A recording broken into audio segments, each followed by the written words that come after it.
Auzubillahi minash-shaytanir-rajim. Bismillahir-rahmanir-rahim. Ladies and gentlemen, assalamu alaikum. This is me, Sara Baloch, and I warmly welcome each one of you to the mega transmission of PSL Season 9. We call it PSL Hangama. जनाब double header से आज हमने बड़े क्या कहना चाहिए सनसनीखेज matches देखे। अगर हम बात करें पेशावर ज़ल्मी और कोटा ग्लैडिएटर्स के, वो एक बड़ा फेज था, लेकिन अभी उस फेज से हम गुजर ही रहे थे कि दूसरा मैच शुरू हो गया, कराची किंग्स एंड मुल्तान सुल्तान। एक चीज़ जो कॉमन थी वो ये कि जनाब आज भी जो कैप्टन थे उन्होंने कहा, शान मसूद ने, कि हम जो है वो बॉलिंग करेंगे, लेकिन क्या हुआ आज? ना बॉलिंग कर पाए कराची किंग्स, ना बैटिंग कर पाए। क्या ये जिम्मेदारी सिर्फ शान मसूद की थी, शोएब मलिक की थी, या और बैटर्स भी थे टॉप ऑर्डर के अलावा? मिडिल ऑर्डर भी थे, लोअर मिडिल ऑर्डर भी होता है, लेकिन कुछ ना हो पाया। बॉलिंग की बात करें तो मुल्तान सुल्तान के सिर्फ 2 विकेट्स ही ये लोग लेने में कामयाब हुए। तो बॉलिंग यूनिट पे सवालात खड़े हो चुके हैं, इसके ऊपर डिस्कशन होगी। एक चीज जो हमने देखने को मिली है, अभी 3 मैचेस गुजरे हैं, आज दूसरा दिन है, हाई स्कोरिंग मैचेस देखने को मिले हैं। एक्सपेक्टेड था पिच के हिसाब से कि 180 से प्लस होंगे स्कोर्स, और हमने देखा 185 रन ऑन बोर्ड किए मुल्तान सुल्तान ने 2 विकेट्स के नुकसान पे। कराची किंग्स 130 एंड देन 8 पे खत्म हो गया मैच। बड़ा डिसअपॉइंटिंग था, लेकिन एक चीज अच्छी लगी वो ये जिस तरीके से मुल्तान सुल्तान विकेट्स लेने में कामयाब हुआ, जिस तरीके से हेंड्रिक्स की डेविड मिलान के साथ पार्टनरशिप क्रिएट हुई, we were actually enjoying the match and I must say कि what a dominant victory 40 Multan Sultans. With me, ladies and gentlemen, I have been joined by 2 former cricketers. एक तरफ है हमारे साथ former captain of Pakistani team, बात करते हैं उनकी बैटिंग लाइनअप की। तो अपने एरा में आज तक हम लोग भी उनके काम को देखते हैं, उन पे बात करते हैं, अपनी बैटिंग के वो बैकबोन रहे हैं। वेलकम करते हैं सलीम मलिक साहब को। अस्सलाम वालेकुम सर, हाउ आर यू? अस्सलाम वालेकुम जी, कैसी हैं सारा? आई एम ऑल गुड सी। हमारे साथ हमारे फॉर्मर पेसर, टेस्ट क्रिकेट की अगर हम बात करें तो बहुत बड़ा नाम, हम वेलकम करते हैं अब्दुल रऊफ को। अस्सलाम वालेकुम जी, good evening, how are you? वालेकुम सलाम, बिल्कुल ठीक। बताइए जी, खुशी है कि मुल्तान सुल्तान बहुत ही शान के साथ जीता, या इस बात का अफसोस है कि शान मसूद आए लेकिन वो शान से ना खेल पाए? कैप्टनसी में चेंजेस भी आ गए, लेकिन उसके बावजूद कराची किंग्स आज वहीं का वहीं खड़ा रहा। देखिए, चेंजिंग आपको इसलिए नज़र आ रही है क्योंकि एक तो विंटर और दूसरा जो आज कंडीशंस पूरे जो पंजाब था, यानी कि नॉर्दर्न और सदर्न पंजाब जहाँ पे मुल्तान में मैच खेला गया, वहाँ पे ओवरकास्ट कंडीशंस थी, बादल की वजह से वहाँ पे थोड़ा सा जो डंपनेस थी वो पिच में थी। इसकी वजह से यही एक्सपेक्टेशन थी कि जो सेकंड टाइम में मैच होगा लाइट्स में, उसमें जो फास्ट बॉलर्स हैं या सीमर्स हैं उनको हेल्प मिलेगी। और अर्ली ऑन अगर आपने देखा शुरू में तो मीर हमजा ने बहुत ही शानदार बॉलिंग की है। जो उनके पहले 2 ओवर्स थे बड़ा मुश्किल उनको सर्वाइव किया बैट्समैनों ने, और उन्होंने रिजवान की बड़ी क्रूशल विकेट भी ली, और उस वक्त लग रहा था कि ये इनको कंटेन करेंगे थोड़े से कम मार्जिन पे। मगर उसके बाद जो पार्टनरशिप बिल्ड हुई है मिलान की और हेंड्रिक्स की, उसने मेरा ख्याल है कि उनको बहुत आगे ले जाकर खड़ा कर दिया। और उसके बाद जो डिपेंड कर रही थी कराची की टीम, उनके 3 मेजर बॉलर्स हैं, हसन अली, उसके बाद आपके तबरेज़ शमसी और मोहम्मद नवाज़। अब ये तीनों परफॉर्म नहीं कर सके। जो हसन अली थे उनको 4 ओवर में 38 रन पड़े, शमसी को 4 में 45, और उसके बाद जो आपके मोहम्मद नवाज़ हैं वो सिर्फ 1 ओवर कर सके।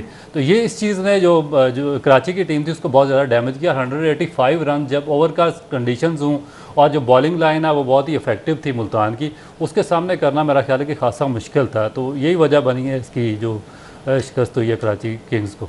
अच्छा, जहां हम बात, बिकॉज मैं चाहूंगी कि बॉलिंग यूनिट को हम आज भरपूर तरीके से डिस्कस करें, क्योंकि देखिए जी, मुल्तान सुल्तान आया, आप सिर्फ 2 ही विकेट्स ले पाए, तो इसके ऊपर हम डिस्कशन करेंगे। But let's talk about the beginning कि किस तरीके से पार्टनरशिप आज बिल्डअप हुई डेविड मिलान की और हेंड्रिक्स की। जनाब 121 sir on 84 balls, how have you enjoyed their innings?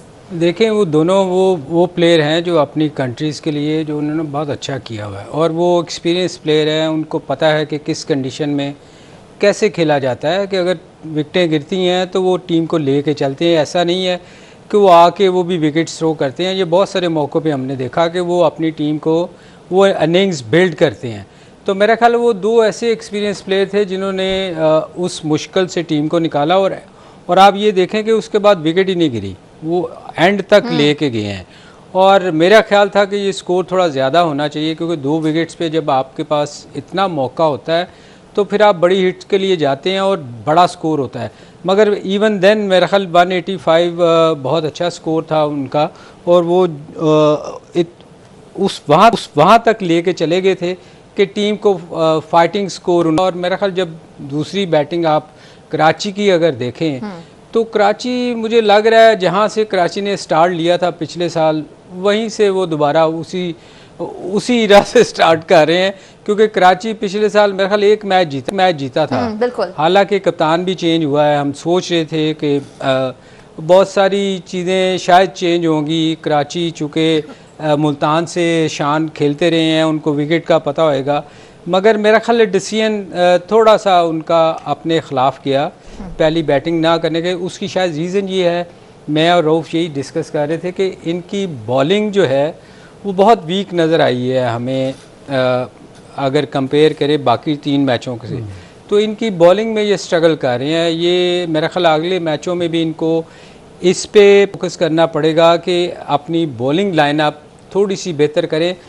Batting में भी अगर हम देखें तो इनके बैटिंग में भी मुझे कोई शान, एक एक्सपीरियंस प्लेयर था या मलिक, तो मलिक और ये दो अगर आउट हुआ करेंगे तो नीचे से मुझे कोई ऐसा सच प्लेयर नज़र नहीं आया जो टीम को बाकी टीमों की तरह जितनी स्ट्रॉन्ग है बैटिंग लाइनअप।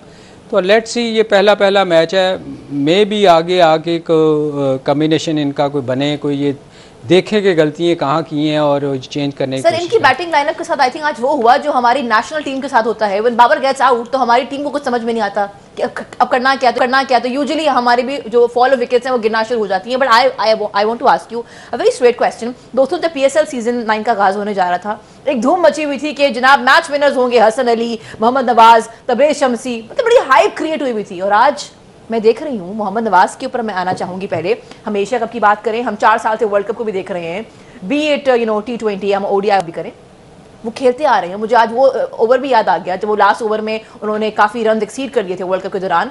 इतने सारे मराहिल के बाद जब हमें मिस्टेक्स भी नजर आ रही हैं, PSL का हिस्सा, PSL में उनकी एक परफॉर्मेंसेज अच्छी रही हैं, वो एक अलग बात है। बट जब आप अपनी टीम को इंटरनेशनली रिप्रेजेंट करते हैं तो पूरी दुनिया की नजर आप पे होती है। हैविंग सेड दैट, आज एक ओवर उनसे करवाया गया, क्या वजह इसकी रोफ तुम क्लास लोगे कि मैं लूँगा? नहीं, मैं बता दूं। अच्छा, इसका देखें कि काफ़ी अरसे से इनकी जो सिलेक्शन है वो क्वेश्चन मार्क है पाकिस्तान टीम के अंदर, क्योंकि 4 या 5 वर्ल्ड कप पाकिस्तान से खेल चुके हैं। और अगर एक प्लेयर और स्पिन बॉलर अगर आप उसको डेवलप कर रहे हैं और 5-6 वर्ल्ड कप खेल चुका हो, तो इसका मकसद ये है कि उसके लिए जिस तरह आप इंडिया में एक्सपीरियंस होना चाहिए, जिस तरह जडेजा इंडिया के लिए टेस्ट मैच भी खेलते हैं, वो भी जितवाते हैं, T20 में भी परफॉर्म करते हैं, और जितनी उनकी लीग्स होती हैं उसमें भी टॉप परफॉर्मर है। मगर इनको कंटिन्यूस पाकिस्तान टीम में चांस दिया जा रहा है। जो ODI वर्ल्ड कप भी खेल रहे हैं, ये T20 वर्ल्ड कप भी खेल रहे हैं, एशिया कप में भी खेल रहे हैं, और कंटिन्यूस नाकस परफॉर्मेंस है उसके बावजूद। अब ये जो असल प्रॉब्लम क्या आ रहा है, प्रॉब्लम ये है कि जब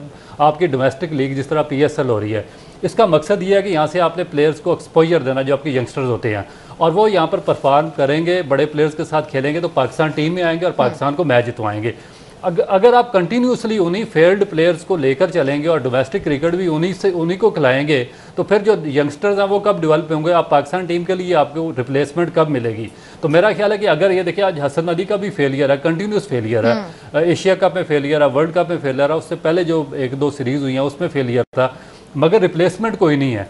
बड़ी मुश्किल से आज आपने बड़ी तारीफ की, आपने भी बात की है सरफराज अहमद को रिप्लेस किया जो कोटा ग्लैडिएटर, तो ठीक है, आप साउथ शकील को प्रमोट करें। इसी तरीके से अगर आपका बॉलर या बैट्समैन जो 4-4, 5-5, 8-8 साल से खेल रहे हैं और वो पाकिस्तान टीम में भी उनका फेलियर है और जो डोमेस्टिक है आपकी लीग उसमें भी फेलियर है, तो फिर आपको ये राइट टाइम है कि जो यंगस्टर्स हैं उनको इंडल्ज करें। अगर इन लीग्स में आप यंगस्टर्स को प्रमोट नहीं करेंगे, उनको चांसेस नहीं देंगे, तो फिर पाकिस्तान का फ्यूचर मेरा ख्याल है कि आगे इतना ज़्यादा ब्राइट नहीं होगा। सर, आप कहीं ये तो नहीं कह रहे रऊफ साहब कि हसन अली, तबरेज शमसी, जिनके बारे में एक्सपेक्टेड है कि वो second half of the tournament में तो होंगे भी नहीं, ये भी एक बड़ी टेंशन बच गई थी कि happens to be a good player, वो चले जाएंगे। लेकिन खैर, आई थिंक ये भी एक बात है जो आपने कहा, हर प्लेयर हर दिन परफॉर्म करेगा। हसन अली कहाँ जाएंगे? तबरेज शमसी देखें, जो भी बात की है ना रऊफ ने, ये सोचने वाली बात ये है कि इतने टूर्नामेंट खिलाने के बाद, इतना पैसा इन्वेस्ट करने के बाद, सिर्फ नवाज़ को आज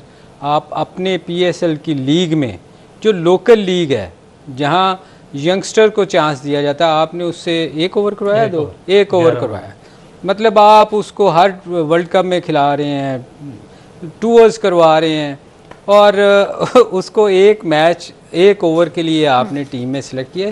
मैं तो ये सोचता हूँ कि ये कौन सी वो है उसके पास जादू की छड़ी, जो वो हर चीज़ में पाकिस्तान में पिछले कई सालों से टीम के साथ है, ये हमें सोचना चाहिए ये क्यों इस तरह हम अपने पाकिस्तान टीम के साथ कर रहे हैं।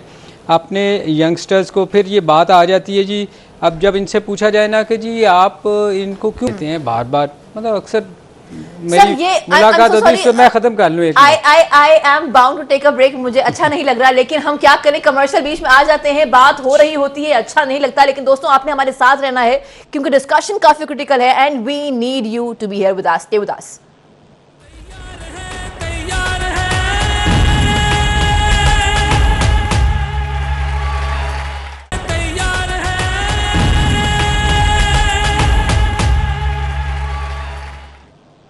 वेलकम बैक नाजरीन, this is me Sara Baloch और एक बार फिर आप सबसे ये बात करना लाजिम है कि देखिए आज हमने देखा कराची किंग्स की कैप्टनसी चेंज हुई है। ब्रेक पे जाने से पहले हम बात कर रहे थे मोहम्मद नवाज के एतबार से। आई स्टिल रिमेंबर जब वर्ल्ड कप था और एशिया कप था तो बहुत सारी आवाज़ें गूंज रही थी कि शादाब आखिर टीम का हिस्सा क्यों है, क्या अपने फ्रेंड्स इन कंपनी की वजह से। आज अभी हम देख रहे हैं ट्विटर पे मैसेजेस आ रहे हैं कि why Nawaz is in the team. अब यहाँ पे कौन सी दोस्ती आ रही है मुझे इसका बिल्कुल नहीं पता, लेकिन I will come back to you gentleman, क्या इसका भी किसी दोस्ती यारी से ताल्लुक है, क्योंकि इस बारे में मुझे नहीं पता है कुछ। Can you comment on this Salim साहब? नहीं, ऑलरेडी इस पे बात कर रहे थे, हम बात कर रहे थे कि जब इनसे पूछा जाता है ना कि नवाज की जगह रिप्लेसमेंट क्यों नहीं है पाकिस्तान में अभी तक, तो ये कहते हैं कि जी हमारे पास कोई है ही नहीं, इसके अलावा हमारे पास पूरे पाकिस्तान में कोई लेफ्टी है नहीं। इसका मतलब क्या है? इसका मतलब है कि आप जो एकेडमी में जो इतने डेवलपमेंट आप कर प्रोग्राम बनाते हैं कि जी बाहर से लोगों को लेके आते हैं, हायर करते हैं, इतनी इतनी फ़ीसें देते हैं, तो वो फिर आके यहाँ क्या करते हैं कि एक हम पिछले 3 साल से एक लेफ़्ट आर्म स्पिनर ही नहीं तैयार कर सके। इसका मतलब है हमने उनको सिर्फ तनख्वाह देने के लिए रखा हुआ है।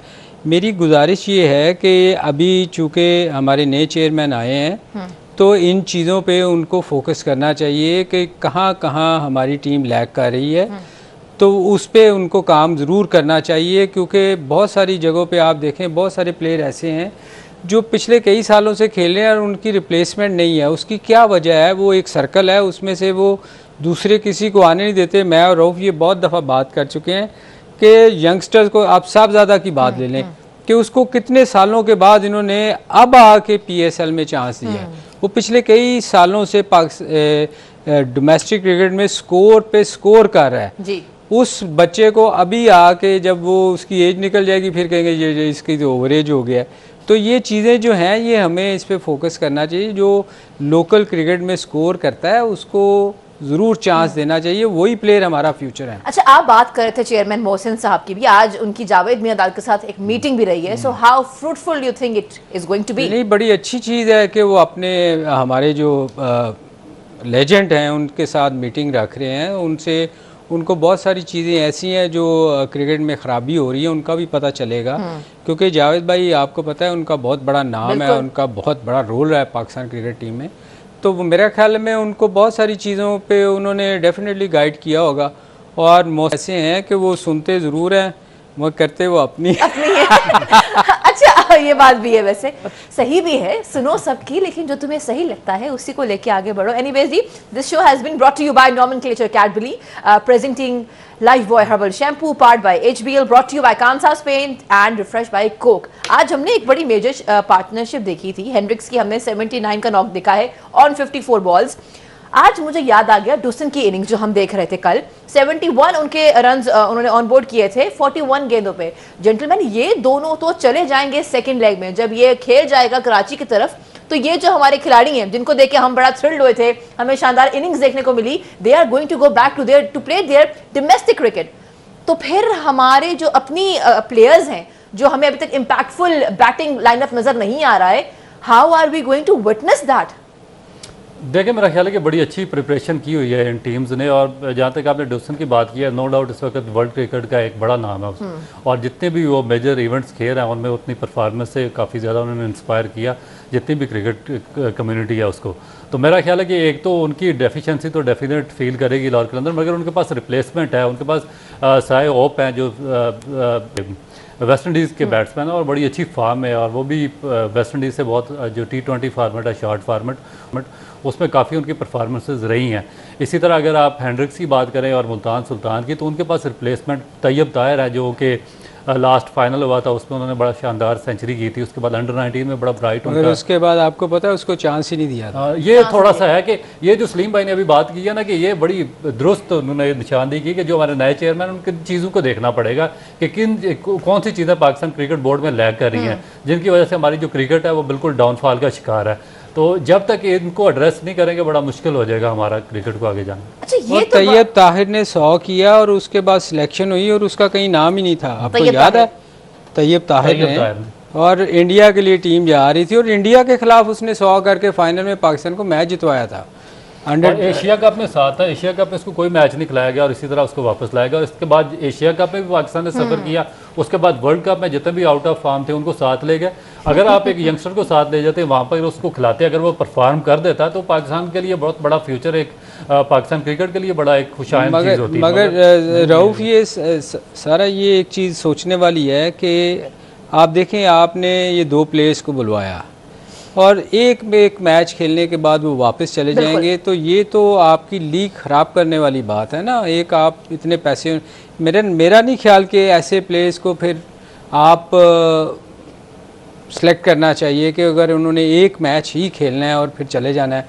अभी तो 30 मैच पड़े हैं सर, ये वही बात हो गई। क्यों रऊफ, ये तो बड़ा सोचने वाली बात है। इस पे ये वही बात है जो आपने दोपहर को कही थी कि देखिए जी, PCB has to take over the franchise owners. उनके जो फैसले हैं वो उनको ज़्यादा सोच समझ के आगे बढ़ना होगा, क्योंकि हो ये रहा है, ये एक इम्पैक्ट है कि शायद जो ओनर्स हैं उनके स्टांस की वैल्यू है, ये एक तासुर है। असल में मेरा ख्याल है कि चूँकि हमारे यहाँ उस तरह उनको नहीं मिल रहे जिस तरह बाकी लीग्स में मिलते हैं, तो इनकी कोशिश ये होती है कि जो अवेलेबल है उसको बुला के खिला दें ताकि हमारा एक PSL का नाम रहे। मेरा अपना ज़ाती ख्याल है। लेकिन सलीम भाई, अगर आप प्रोफेशनल क्रिकेट खेल रहे हैं और प्रोफेशनल तरीके से सिस्टम को चला रहे हैं और मैनेजमेंट कर रहे हैं तो ये चीज़ें होनी नहीं चाहिए, क्योंकि ये शेड्यूल वगैरह ये काफ़ी अर्सा पहले अनाउंस हो जाता है। जितना भी ICC का या इंटरनेशनल जो ये वेन्यूज़ हैं सेट हो जाते हैं कि कौन सा टूर्नामेंट हो रहा है, कौन सा इवेंट है, किस कंट्री की इंटरनेशनल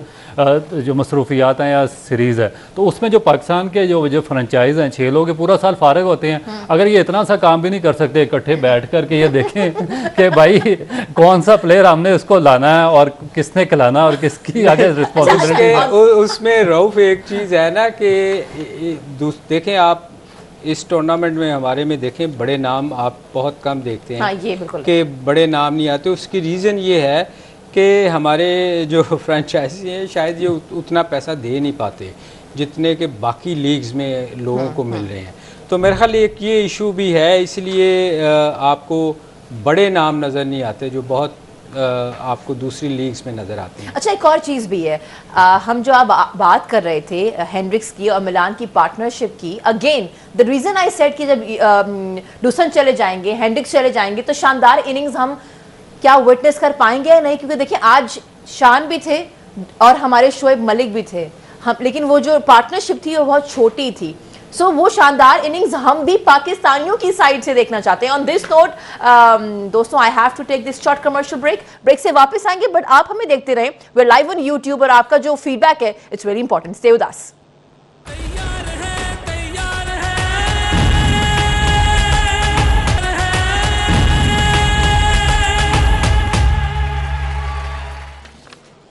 Welcome back दोस्तों, this is me Sara Baloch and I actually I was thinking something on a very serious note कि आज कराची किंग्स की हमने परफॉर्मेंस देखी और हम लोग ये सोच रहे थे कि शान मसूदी कैप्टनसी है, कहीं ना कहीं बैटिंग में परफॉर्मेंस नजर आएगी, कहीं ना कहीं शान अपने कांधों पे ये जिम्मेदारी लेंगे, क्योंकि एक्सपेक्ट किया जाता है ना कैप्टन से। I still remember Babar Azam जब कैप्टन रहे थे, अब तो खैर नहीं भी हैं, अभी भी उनसे ये एक्सपेक्ट किया जाता है जब वो पाकिस्तान को रिप्रेजेंट करते हैं कि वो रन्स बनाएंगे। उनके 50 भी लोगों को कम लगते हैं, लोग चाहते हैं कि जब भी वो जाएं तो वो उनकी एक शानदार किस्म की नॉक हो, 100+ वो स्कोर करे। पर क्या ये शान पे भी लागू नहीं होता, क्या शोएब पे भी लागू नहीं होता था कि दोनों एक ऐसी पार्टनरशिप बिल्ड करते कि हम विटनेस करते उसको, हम कहते क्या कमाल मैच था। So I come to you gentlemen, what went wrong with Shan today and what went wrong with Shoaib Malik today?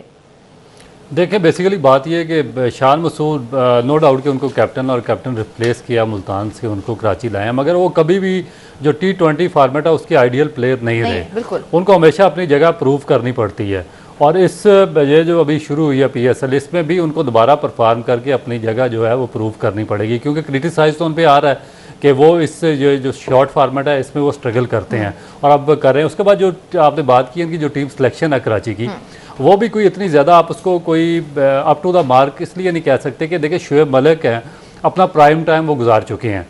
उसके बाद पोलार्ड है, वो भी अपना प्राइम टाइम ऑलमोस्ट वो गुजार चुके हैं। तो तबरेज़ शम्सी उनकी जो फिटनेस है वो बहुत बड़ा क्वेश्चन मार्क है।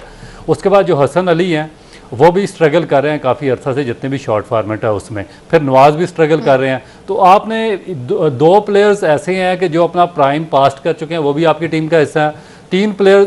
दो प्लेयर्स फील्डिंग की अपनी जो फिटनेस है उसकी वजह से स्ट्रगल कर रहे हैं, और दो प्लेयर्स ऐसे हैं जो अपनी फॉर्म की वजह से स्ट्रगल कर रहे हैं। तो फिर इतने जब आप में फ्लाज हों तो बड़ा मुश्किल हो जाता है उस टीम को आगे लेकर चलना, चाहे आप कैप्टन कोई भी बना दें। तो मेरा ख्याल है कि एक आगे जाकर इनका रियल टेस्ट होगा कि किस तरीके से ये इस टूर्नामेंट में compete करेंगे जो बाकी अच्छी टीमें हैं।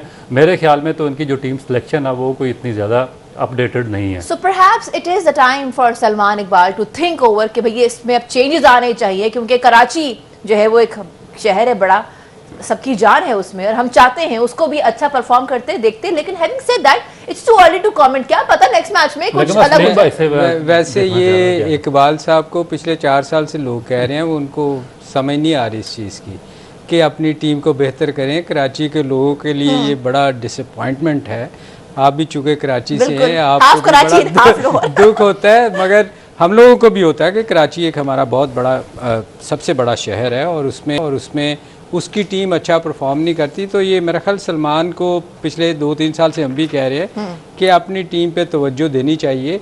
जैसे रऊफ़ ने कहा, रऊफ़ ने टू द पॉइंट बात की है कि 5 प्लेयर उनके वो हैं जो डिक्लाइन पे हैं। और जब आप कैप्टन होते हैं तो ये आपकी रिस्पॉन्सिबिलिटी होती है कि आप जब टीम सेलेक्ट करते हैं तो आप इन चीज़ों का ख्याल रखें, ठीक है। ये कैप्टन की ड्यूटी में शामिल होता है। तो आपको पता है कि आपके कुछ प्लेयर ऐसे हैं, आपके पास यंगस्टर भी हैं, आप उनको खिलाएं।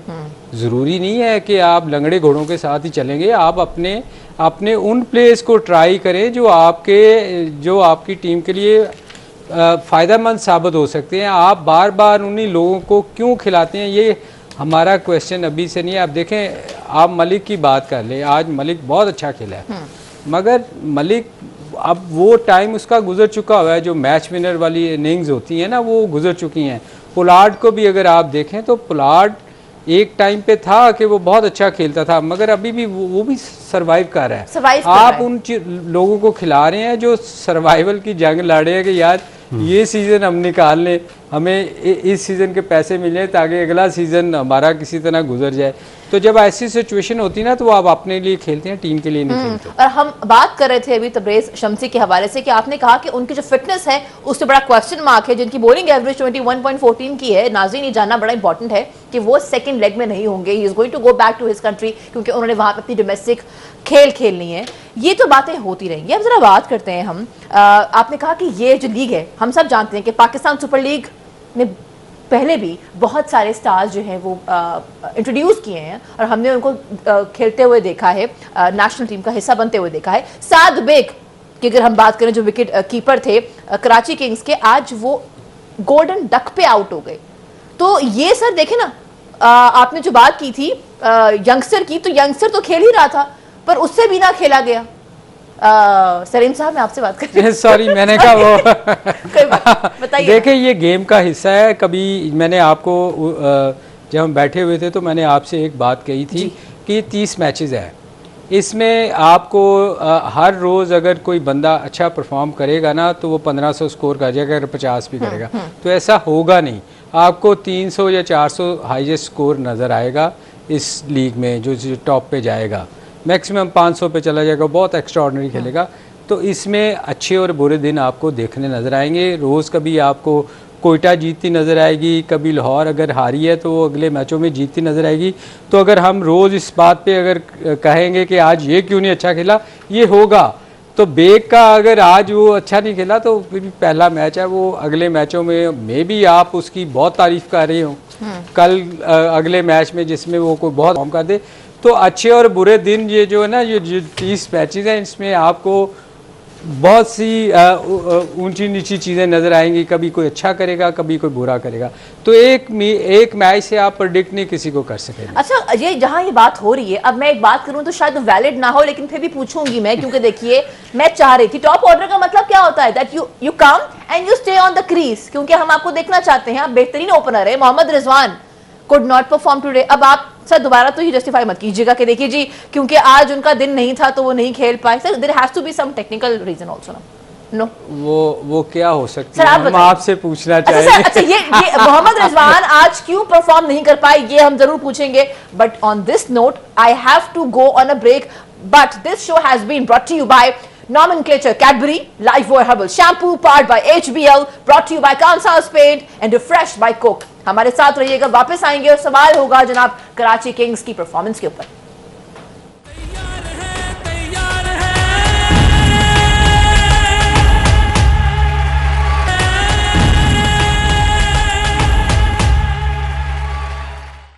वेलकम बैक नाजरीन, आप देख रहे हैं PSL 9 की special transmission, we call it PSL हंगामा।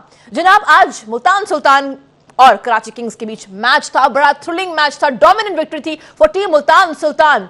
हम ये सोच रहे थे कि आज शायद ये जो बॉलिंग का फैसला किया शान मसूद ने, ये भी बहुत सारी विकेट्स ले पाएंगे, लेकिन दोस्तों ऐसा ना हुआ। बॉलिंग तो दूर की बात, बैटिंग भी ना कर पाए। शोएब मलिक के आउट होने के बाद ऐसे लगा कि बस हाथ, मतलब बिल्कुल ना एक होपलेस सिनेरियो हमें नजर आया, जो कि which should not be the case. Anyways, having said that, ये बात जानना बड़ा इंपॉर्टेंट है कि मुल्तान सुल्तान ने जो हाई स्कोरिंग मैच किया था, 185 रन ऑन बोर्ड किए थे सिर्फ 2 विकेट्स के नुकसान पे, किस तरीके से कराची किंग ने उस हाई स्कोरिंग मैच को लो स्कोरिंग मैच बनाया 130 रन ऑन बोर्ड करके। सो आई थिंक बात करना लाजिम है मुल्तान सुल्तान की बॉलिंग यूनिट पर। Rauf, you happen to be a pacer, former test cricketer, I want you to comment especially on how Abbas Afridi has performed today। उनके आप रिदम को किस तरह देखते हैं, उनकी लाइन लेंथ को, उनकी टेक्निक को कैसे देखते हैं, क्योंकि मैं देख रही थी किस तरीके से उन्होंने अपनी बॉल पे शोएब मलिक की मेजर विकेट ली, क्योंकि जैसे ही शोएब मलिक की विकेट ली है गेम बिल्कुल ही हो चुकी थी मुल्तान सुल्तान की। और अब तक जहां बात कर रहे हैं हम कि हाई स्कोरिंग से लो स्कोरिंग मैच हुआ बिकॉज ऑफ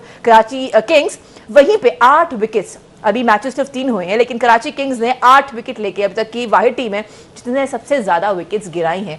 तो क्या आज ये राज था इस बॉलिंग यूनिट के पीछे? देखिए, जिस तरह हमने बात की है कि एक तो विंटर और दूसरा ओवरकास्ट कंडीशंस थी, और जो मुल्तान है वहाँ पे ड्यू फैक्टर होता है और उसके बाद डंपनेस पिच में आ जाती है। तो वो हमेशा से जो मुल्तान की पिच है वो स्पिनर्स को उसके लिए, जो सीमर्स हैं उनके लिए बहुत ज़्यादा सूटेबल रही है।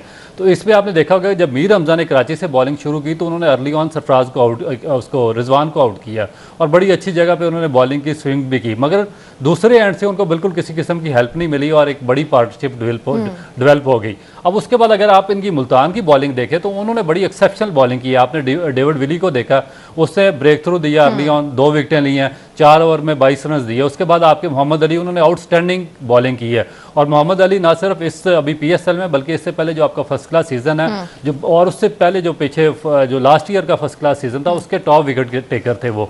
तो उनको एग्जैक्टली पता है कि जो जब इस तरह की कंडीशंस होती हैं, जो पिच में डंपनेस या मॉइस्चर होता है तो वहाँ पर किस जगह पे बॉलिंग करते हैं। तो उन्होंने एग्जैक्ट अपनी लेंथ को हिट किया और उसने जितने भी इसके बैट्समैन थे कराची के उनको शदीद मुश्किलात का शिकार किया और उसको आगे जो यूटिलाइज़ किया, जो उनके स्पिनर थे उसामा मीर ने और अब्बास अफरीदी ने एक्सेप्शनल बॉलिंग की। क्योंकि जिस तरह आपने अब्बास अफरीदी की बात की है, एक तो उनकी हाइट काफ़ी ज़्यादा 6'3" उनकी हाइट है, आपकी जितनी हाइट है मेरे जितनी हाइट है, फिर वो बड़े अच्छे तरीके से जो वेरिएशन है उसको यूज़ करते हैं। और अर्ली ऑन क्योंकि उनको स्ट्राइक मिल गया था जो बॉलिंग में, तो उन्होंने उसको जो उनके दोनों एक स्पिनर उसामा मीर, उसके बाद अब्बास अफरीदी ने जो कंडीशन थी उनको बड़ा अच्छे तरीके से अपनी फेवर में इस्तेमाल किया। और ये अब्बास अफरीदी वही बॉलर है जो पाकिस्तान की जो पिछला सीजन हुआ PSL का उसके भी लीडिंग विकेट टेकर थे और जो उसके बाद जो हमारा T20 टूर्नामेंट हुआ उसके भी लीडिंग विकेट टेकर थे। तो इनको वेरिएशन के साथ बॉलिंग करना आता है, इनको पता है कि किस जगह पे जब इस तरह की कंडीशंस होती हैं तो उस पर बॉल को हिट करना।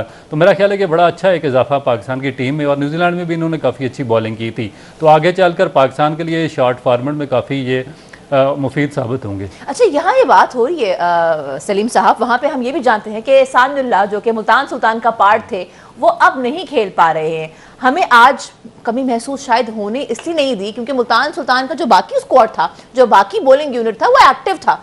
हैविंग सेड दैट, आप लोगों ने तनकीद जरूर की उसामा मीर के ऊपर, लेकिन हम ये बात कैसे भूल सकते हैं कि मेजर शान मसूद की विकेट भी उसामा मीर ने ही ली है। ये उसामा मीर ने आज बड़ी अच्छी बॉलिंग की है। देखें, मैंने आपको कल भी एक चीज़ कही थी, जो हमेशा जब प्रेशर दूसरी टीम पे उस वक्त पड़ता है जब विकटें गिरती हैं। तो डेविड विली ने जैसे इस ब्रेक थ्रू दिया, उसके बाद इनका रन रेट एकदम नीचे गिरा।